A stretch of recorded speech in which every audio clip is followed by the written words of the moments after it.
I'm here with Jonathan Taplin. Tepper. Jonathan Taplin wrote Move Fast and Break Things.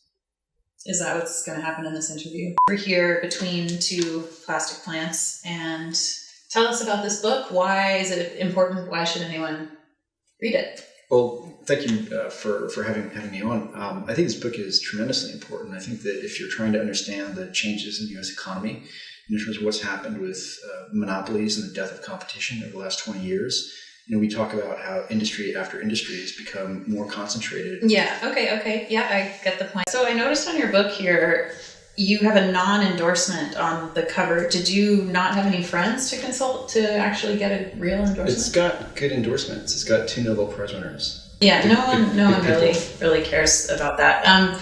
So are you, the myth of capitalism, are you a communist? No. I mean, it's a very pro-capitalist book. It's about how the capitalism is failing as we currently see it, but it's about how to reform it. You're losing me. You're losing me here. Your book has 580 footnotes. You think anyone's going to read this thing? Well, I would hope so. I mean, people tell me they read it cover to cover, when they pick it up. So the footnotes are at the end. They're not going to bother you. I mean, Piketty's book, no one got past page 26, I believe it was. So, don't have high hopes here. All right, so I saw that you did some events in San Fran and Seattle, home of tech bros everywhere. Are you getting a lot of hate mail by suggesting that we need to break up Google and Facebook? No, well, shockingly, almost everyone's been very, very positive, particularly in San Francisco and Seattle. I think people see it in their lives around them. There have been some hate letters. You have been labeled an enemy of the state in multiple countries. Are you trying to become one in the U.S. as well? I mean, I don't set out to make enemies. I just try to write things as I see them. And, this is sort of, I spent a lot of time researching, and that's really the result of it. I'm not trying to be an enemy of the state.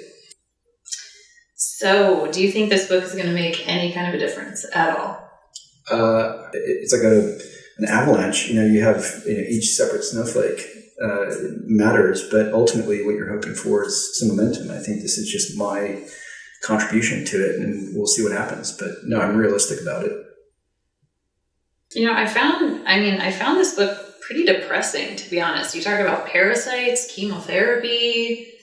I mean, did you just have a really, terrible childhood, or what's going on here? Well, no, I thought they were appropriate analogies. Talk about how, some monopolies are like parasites. They do sap the life out of the economy. My childhood may have been depressing, but that's for other reasons.